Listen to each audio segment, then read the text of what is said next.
Hello, everyone. Thank you for joining us on today's episode of Beyond Insights.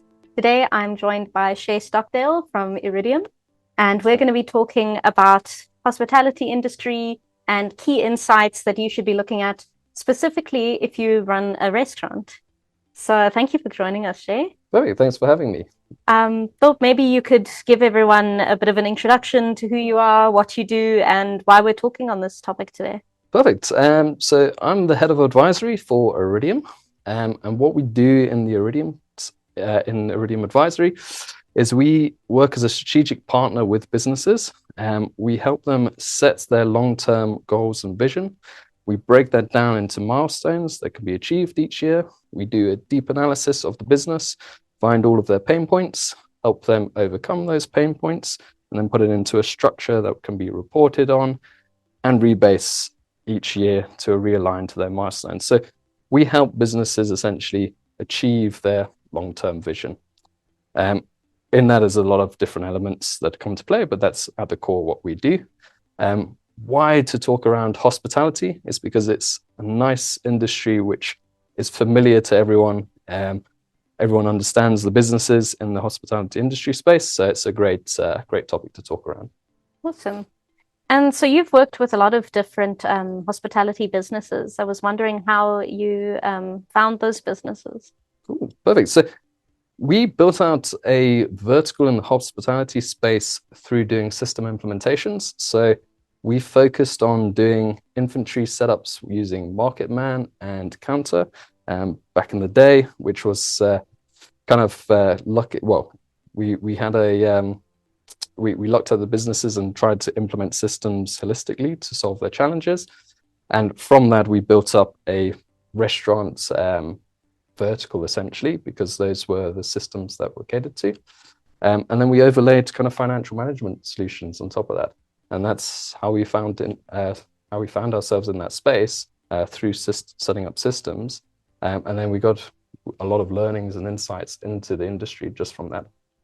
Awesome. So in your experience, what kind of models do you think work successfully for restaurants? So there's kind of two approaches from a restaurant standpoint. There's the approach of being kind of owner-managed business, and that's usually built around the lifestyle of the owner. Usually the owner plays a key function within the business.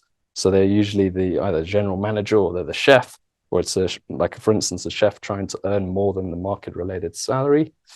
Or there's the model of trying to deploy as many locations as possible and build a chain model, essentially. Both, I suppose, are tailored to the investments that you put into, or the investment you have available to build the business. And both have different kind of pain points. So I suppose looking at owner-managed restaurants or an owner-managed business, restaurants are quite tight on margins, and having a single location, it's quite hard to drive the volumes to generate enough profit to support business functions or supporting business functions such as HR, finance, marketing. Right. It's quite difficult to have a single location and support those costs, which is a challenge. With the chain model, the idea is that each location kind of feeds into an overall head office cost, where their support functions kind of sit, and they can be afforded. But the challenge is you need considerable investment to roll out multiple locations. Yes, and sure. roll out that business plan. I think one thing that I picked up working in this space is that if you're going to kind of deploy multiple locations, do so quickly. Don't focus on really refining the structure, because each time you hold back on deploying locations, you're carrying those fixed overheads, and that's eating away at investors' money. So rather have a fast deployment, getting the right locations, and then look at refinement. So you can't be too much of a perfectionist, like trying to make your head, I was going to say head office, your main restaurant or your first branch, like absolutely perfect before opening up other branches. Exactly. And I think, this is speaking from experience, but I've seen a business that did that. spent 10 million trying to get the right structure to roll out, and just blew through a lot of investment. So rather get the deployment, have a fast deployment, do your due diligence on the location, because that can be a really make or break for a restaurant. And yeah. Awesome. And in terms of the kind of key KPIs that restaurant owners should be looking at? Yeah, there's loads. So what's interesting about the hospitality space in general, and particularly with restaurants, is actually it's a very technical space. If you think about like a restaurant, they're taking ingredients, they're building a product, and they're then so there's a manufacturing element, and then there's the sale, and the sale is through it's through a channel where you're kind of already committed to all of your costs and your working capital up front. You're hoping that customers come through. There's a lot of complexity. There's a lot of moving parts to just a simple restaurant business. So with that, there's like a plethora of KPIs that can be used. Say from a sales standpoint, useful ones are looking at your kind of repeat customers, your customer acquisition costs, total orders, order size, to see if your value of a table, for instance, value is going up. Table kind of turnover. So how long guys are actually at a table for. From a operation standpoint, there's a lot of different points, and a lot of them are driven at kind of the chef level. Like just from a prep time. So in the kitchen, how quickly can you prepare for sitting, or what is your staff turnover? Are you having a lot of waiters exit, and why? There's health and safety metrics. So there's like a plethora of metrics to review. But what I think is quite important is that although these are entry point businesses for a lot of first-time business owners, they can be quite highly data-driven. So it's important to have the systems and processes in place that you can leverage the data to refine your area, refine operations essentially. Awesome. And in terms of what would you say is the most important thing that you need to have in your restaurant? Would it be like the chef or the location? So there's a few key considerations. Location is quite key. So finding the right spot before investment, because if you've got if you invest into a bad location, you're on the back foot already. Yeah. So do your due diligence beforehand. Look at metrics like foot traffic, look at the customer base, look at other restaurants in the area, see what businesses are out there. That's quite key. Then also having a very skilled chef can help you optimize a lot of your operational processes. So from just simple things like staff training for your kitchen to optimizing how your menu is built. So all of the components, all the ingredients that go into a meal, making sure they're cost efficient, and also they have common base ingredients, from reducing prep time to managing the shrinkage rate, which is trying to reduce wastage over time. Having a very skilled chef can help across all of those areas. They can really drive the implementation of fixing areas.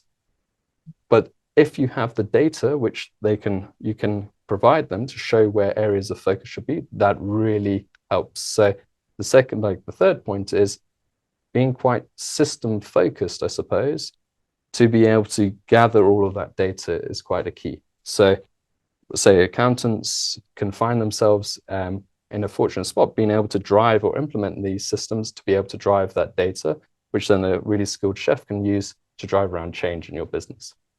It's really about being able to manage your inventory, to make sure that you're, as you say, not wasting food. It just makes me think there's some restaurants, where the menu is like pages and pages long, and they're completely different dishes. And I often wonder, well, one, can you make all of these dishes as well as each other? And then two, if they don't have those ingredients in common, are you not going to get a lot of wastage? Especially if maybe there's certain dishes you thought that lots of people would want and now no one's ordering them. Yeah, that's spot on. I think having a large variety of dishes can be a pain point for restaurants. Having a more focused menu that plays to faster prep time and price relative to restaurants in the area. That's kind of should be, I suppose, a focus. I think a lot of restaurant owners go in there and want to be able to cater to any of the needs of any potential customer coming in. Challenges is that affects all your shelf life, your order, how you order with suppliers. It has costs all across your supply chain.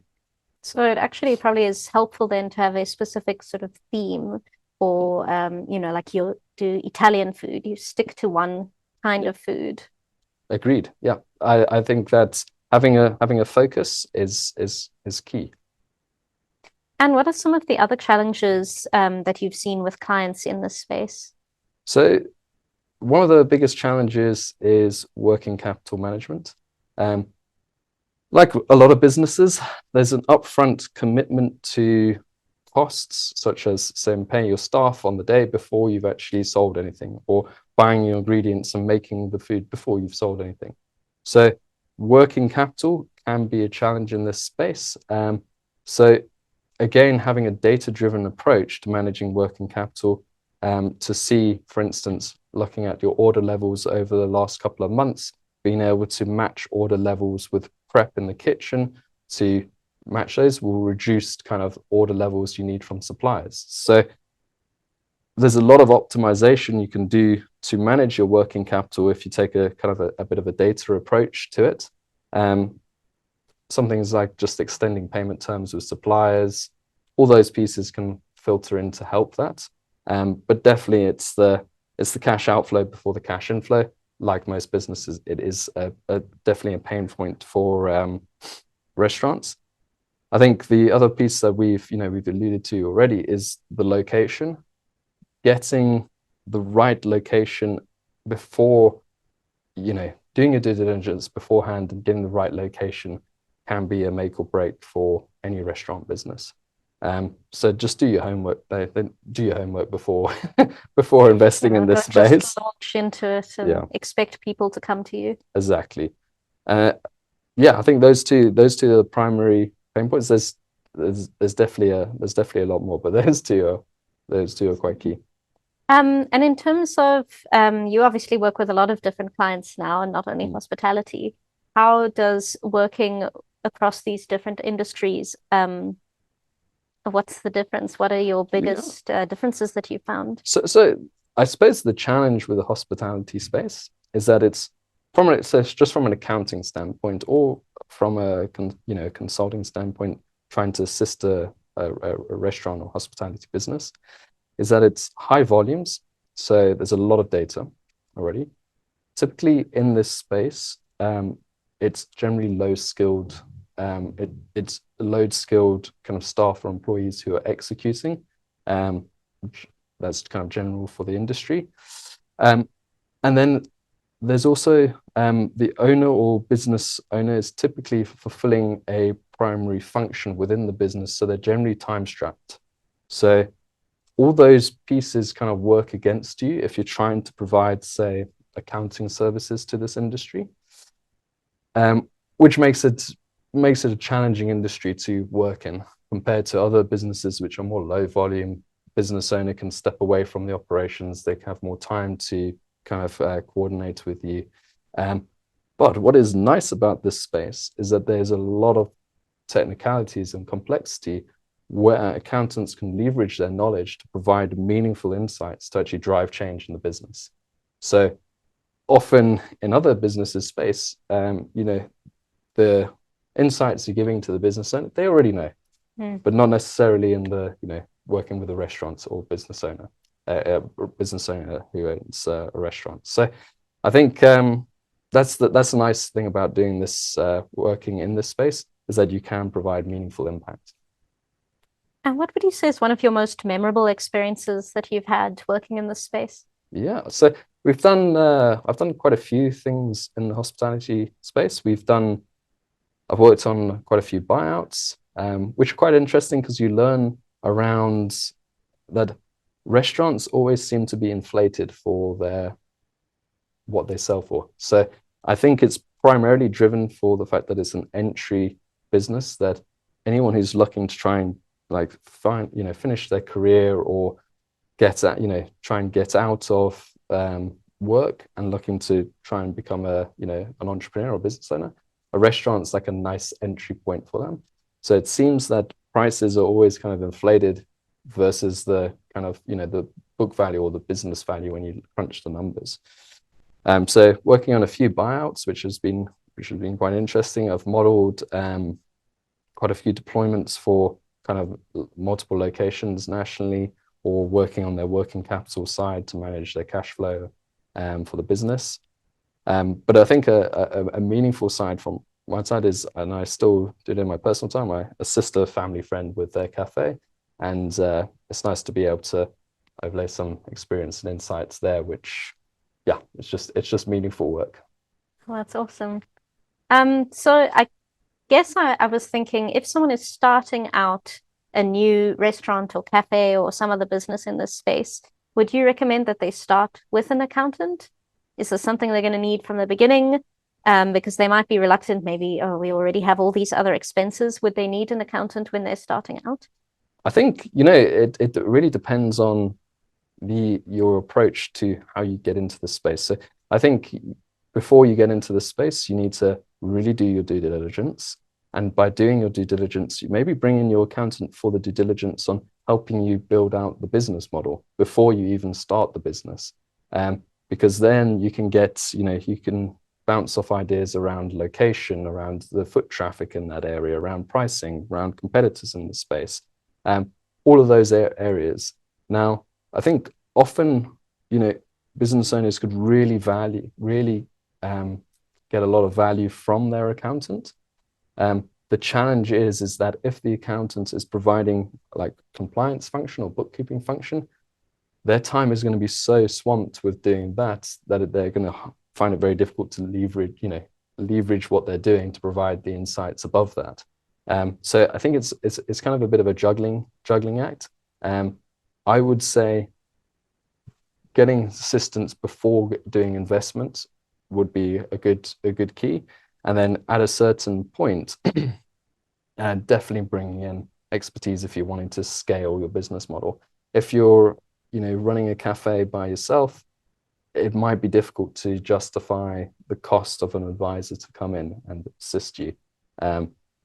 But try and maybe see if you can find a consultant which you can bounce off ideas on a very ad hoc kind of basis, and see if that kind of works. So it makes sense about being kind of proactive, thinking or planning ahead before you launch into what, as you've said, is quite a challenging industry to actually succeed in. Agreed. I think, yeah, if there's one kind of key takeaway, is that before you get into this space, do you map out what it kind of looks like and how you're going to tackle it from a business model standpoint, and don't be gung-ho and jump in and then try and make it work. But if you've got backers and you've got the plan, you've got the investment, and you're looking to deploy multiple locations, don't spend forever trying to refine the perfect location. Do it fast, get that market penetration, and get each location contributing to your overall fixed overheads.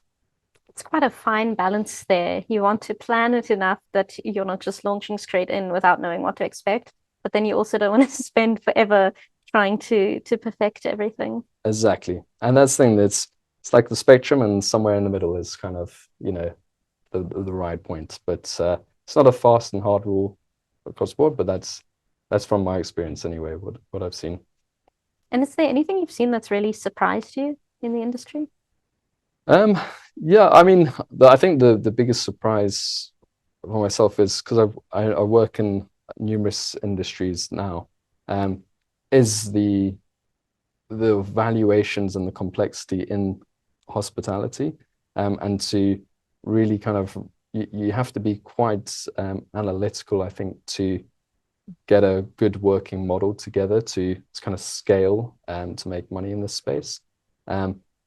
But then at the same time, the overinflated prices on kind of a sellout. So there's definitely a passion element that drives drives the price point in Yes. this space, which is it's just kind of interesting.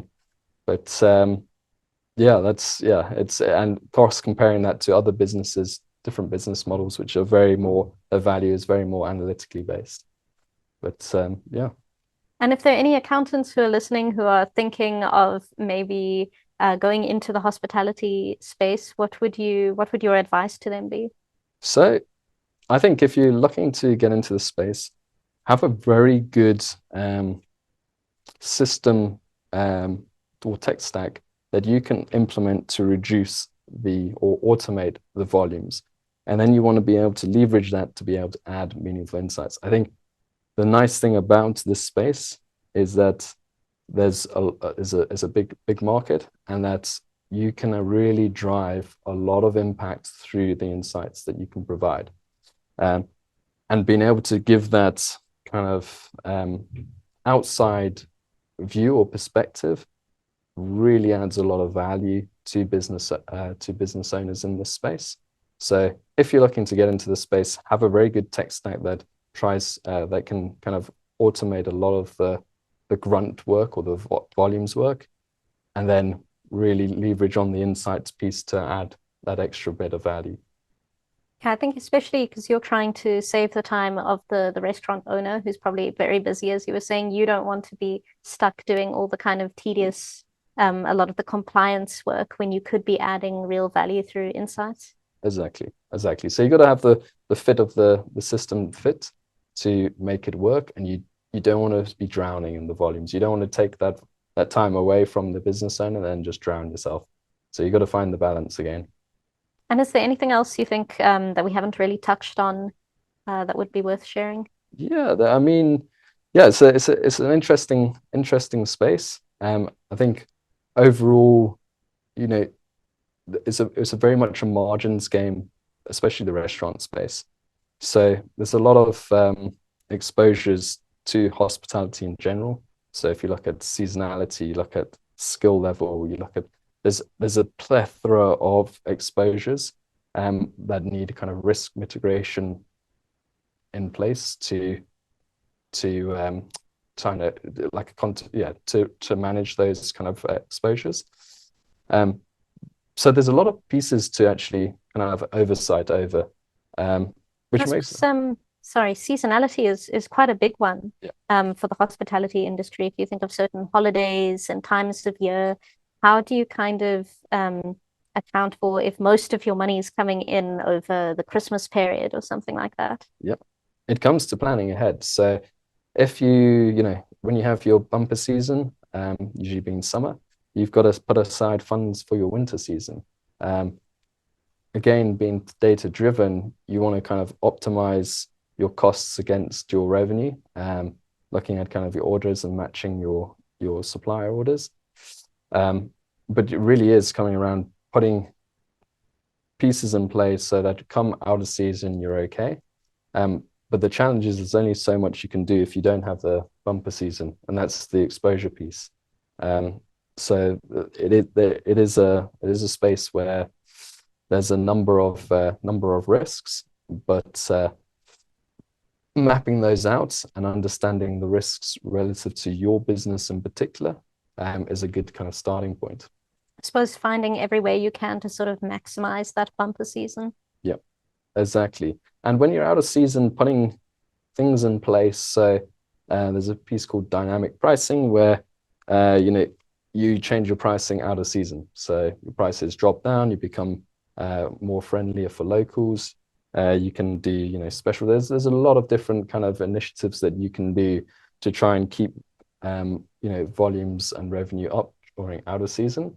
But I think there's some hard calls which you potentially need to make as well with matching your cost base to your season as well. So don't necessarily, like, if you're working on a in season, have part-time coverage for staff. Out of season, don't have those part-time. So try and flex your cost base as well to the seasons as well. It's a little bit harder, but you want to play on both fronts.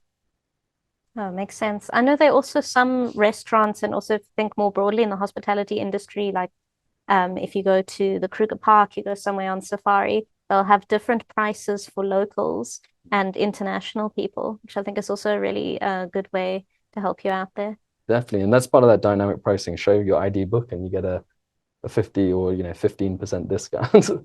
And also a way to draw more local people in if you know that you're going to get a discount. Or I know when I was a student, I was always excited to go somewhere if there was a student discount or there's a pensioners discount. You've got to find ways to keep people coming even on the off season. Exactly. And this is where it comes back down to being data driven as well. If you know your customer base and you know who your repeat customers are, target them in particular. So build out initiatives around your customer segments. And that way you keep them sticky out of season. Oh, makes sense. Anything else that you think we've missed? Yeah, there's a lot. It's like I said, it's an interesting space. So there's a lot we can talk around. I don't know how we're doing for times.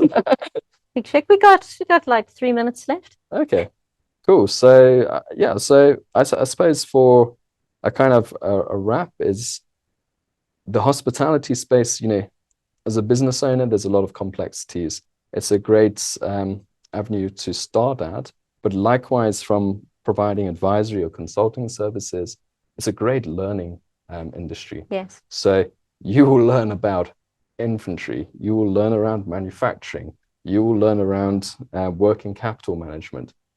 So it's a great space to learn a lot of technical areas, which you then can apply to different industries later as well. And it's also a fairly, I suppose, low risk. You're not dealing with $100 million financial services provider. You're dealing with a restaurant. It's lower risk, but there's great learning curve. So I think there's benefits across, from both sides. And it would be great to see, I suppose, great to see more accountants kind of leveraging the value that they can add as a value add to assist business owners in the space, especially if you can automate the kind of the volume work better. Yeah, definitely. And I think the main takeaway for me has been just how important it is to actually look at the data and to make your decisions based off that. Exactly. And then empower your general manager in your business, your chef, empower them with data so they can know the areas they need to focus on to refine to make the overall restaurant or business more efficient. Awesome. Well, I think that's a wrap for us for today. Cool. Thanks very much, Chay. Yeah, thanks for having me. We appreciate you taking the time. It was awesome being on here. And thank you, everyone who's joined us. We will see you next week. Yes. Thanks for tuning in to the Beyond Insights podcast. Please like and subscribe on whatever platform you're listening to right now. And please share with any of your colleagues or friends or family members that you think might benefit from listening to this podcast. That's all from us. Until next time, see you then.